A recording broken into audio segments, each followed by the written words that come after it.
10 বাজিবলৈ মাজত মাত্ৰ কেইটামান মিনিট আৰু তাৰ প্ৰাক মুহূৰ্তত দেখিবলৈ পোৱা গৈছে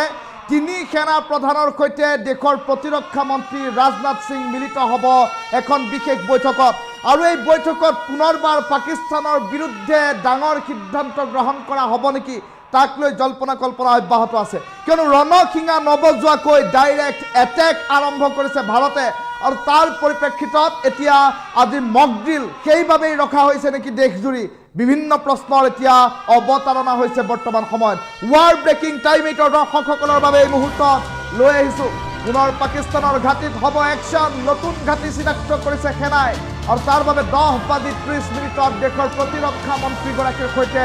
তিনি সেনা প্ৰধানৰ গুৰুত্বপূৰ্ণ বৈঠক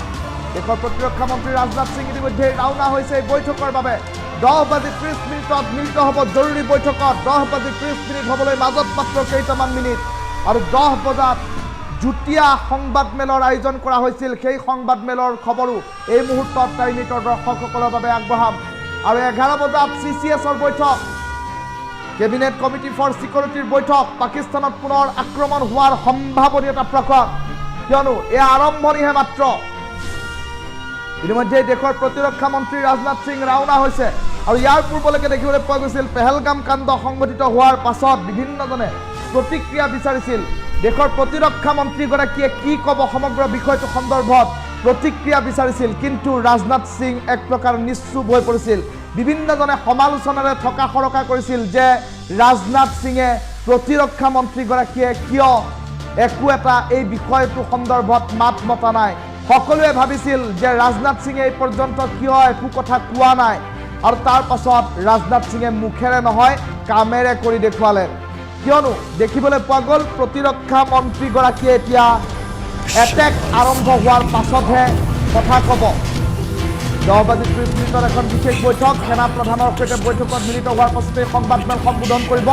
আৰু এই সংবাদমেলত ৰাজনাথ সিঙে বহু গুৰুত্বপূৰ্ণ তথ্যৰ কথা উল্লেখ কৰিব আৰু সমান্তৰালকৈ দেখিবলৈ পোৱা গৈছে এই আক্ৰমণ হোৱাৰ পাছত ৰাজনাথ সিঙে নিজৰ সামাজিক মাধ্যমৰ পৃষ্ঠাত উল্লেখ কৰিছে এটা বাক্য সেয়া হৈছে ভাৰত মাতা কি জয় জয় হিন্দ এই কথা উল্লেখ কৰা পৰিলক্ষিত হৈছে আৰু তিনি সেনা প্ৰধান বায়ু সেনাৰ সেনা প্ৰধান স্থল সেনাৰ সেনা প্ৰধান আৰু নৌ সেনাৰ সেনা প্ৰধান আটাইকেইগৰাকী সেনা প্ৰধানক লগত লৈ দেশৰ প্ৰতিৰক্ষা মন্ত্ৰীগৰাকীয়ে এক বিশেষ বৈঠকত মিলিত হ'ব আৰু তাৰ পাছতেই এই ভয়ংকৰ এয়াৰ ষ্ট্ৰাইক সন্দৰ্ভত সংবাদমেল সম্বোধন কৰিব দেশৰ প্ৰতিৰক্ষা মন্ত্ৰীগৰাকীয়ে এই মুহূৰ্তৰ সবাতকৈ ডাঙৰ খবৰ দুটাই মিনিটৰ দৰ্শকসকলৰ বাবে লৈ অহাৰ চেষ্টা কৰিছোঁ পাকিস্তানৰ ওপৰত পুনৰ সিদ্ধান্ত ল'ব নেকি ভাৰতে তাক লৈ এতিয়া জল্পনা কল্পনা অব্যাহত আছে সন্ত্ৰাসবাদৰ বিৰুদ্ধে ভাৰতে গ্ৰহণ কৰিব শূন্য সহনশীল নীতি নিশাৰ অন্ধকাৰত খবৰ নিদিয়াকৈ পাকিস্তান সীমান্তৰে প্ৰৱেশ কৰিলে ভাৰতৰ ভয়ংকৰ যুঁজাৰু ৰাফেল বিমান আৰু এই ৰাফেল যুদ্ধ বিমানে এটাৰ পাছত আন এটা মিছাইল নিক্ষেপ কৰিলে আৰু তাৰ পাছতে প্ৰশ্ন হৈ পৰিল পাকিস্তানৰ কেইবাটাও প্ৰান্ত পাকিস্তানৰ 9টাকৈ প্ৰান্ত ইয়াৰে ভিতৰত জৈশ-ই মহম্মদৰ মুখ্য কাৰ্যালয় লস্কৰ-ই-তৈবাৰ মুখ্য কাৰ্যালয় কেইবাটাও মছজিদ মাদ্ৰাছা যিসমূহৰ পৰা সন্ত্ৰাসবাদী কাৰ্যকলাপ চলিছিল যিসমূহৰ পৰা পেহেলগাম কাণ্ডৰ ব্লু প্ৰিণ্ট ৰচনা কৰা হৈছিল যিসমূহৰ পৰা সমগ্ৰ ভাৰতক অশান্ত কৰাৰ পৰিকল্পনা ৰচা হৈছিল সেইসমূহ ঘাটি ৰয়ে ইতিমধ্যে নিৰ্ধাৰিত কৰি ৰাখিছিল সময় আৰু স্থান সকলো তথ্য সম্বলিত হিচাপ নিকাচ কৰি নিশাৰ অন্ধকাৰত প্ৰায় নিশা দুভাগ নিশা 2 বজাত আকাশৰ পৰা গোলা বৰ্ষণ কৰি উৎখাত কৰি দিয়া হ'ল সন্ত্ৰাসবাদীৰ ঘাটি আৰু তাৰ পাছতে এতিয়া সমগ্ৰ ঘটনাৰ পাছত পাকিস্তানে প্ৰত্যুত্তৰ নিদিবৰ বাবে আহ্বান জনাইছে আমেৰিকা যুক্তৰাষ্ট্ৰই এক প্ৰকাৰ হুংকাৰ প্ৰদান কৰিছে পাকিস্তানক ভাৰতে যি ইচ্ছা কৰক ভাৰতৰ বিৰুদ্ধে পাকিস্তানে মাত নামাতিব অথবা কোনো একশ্যন নল'ব যদি একশ্যন লয় তেনেহ'লে পাকিস্তানৰ বিৰুদ্ধে পৰিস্থিতি ভয়ংকৰ কৰাৰ হুংকাৰ আমেৰিকাৰ আৰু আনফালে দেখিবলৈ পোৱা গৈছে ভাৰত এতিয়া অকলশৰীয়া নহয় ভাৰতৰ সৈতে সমৰ্থন সূচক মন্তব্য বন্ধু ৰাষ্ট্ৰ ইজৰাইলে দিয়া পৰিলক্ষিত হৈছে ইজৰাইলে কৈছে যে ভাৰত অকলশৰীয়া নহয় ভাৰতক প্ৰয়োজনীয় সম্ভাৱ্য সকলো সা সুবিধা ইজৰাইলে প্ৰদান কৰিব আৰু 10:30 মিনিটৰ লগে লগে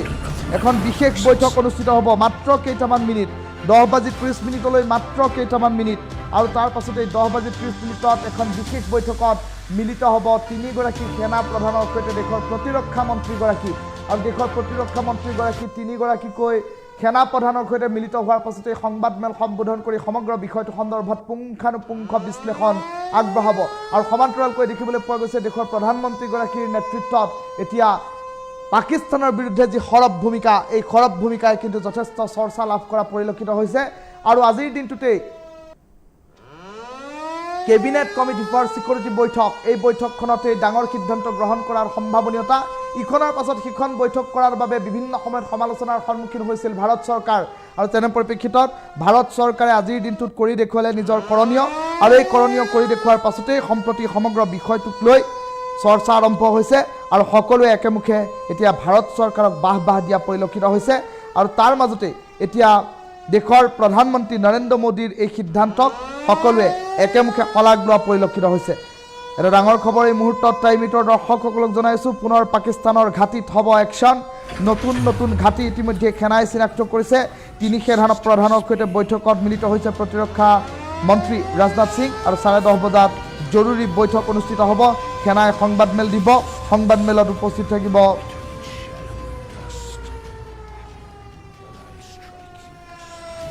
সংবাদমেলত দেশৰ প্ৰতিৰক্ষা মন্ত্ৰীগৰাকী উপস্থিত থাকিব আৰু টাইমিটৰ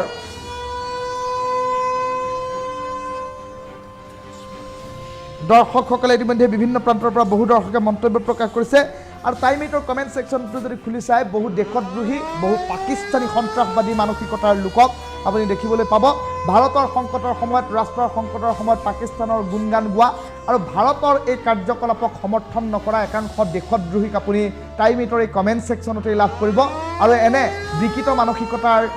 লোকসকলে ভাৰতৰ হাৱা পানী খাই ভাৰতত কিয় আছে তাক লৈ এটা বৃহৎ প্ৰশ্নবোধকৰ সৃষ্টি হৈছে আৰু প্ৰতিখন ৰাজ্যৰ প্ৰতিখন প্ৰান্তত সোমাই থকা এনে দেশদ্ৰোহীক চিনাক্ত কৰি উচিত শাস্তি দিবৰ বাবে প্ৰতিখন ৰাজ্যৰ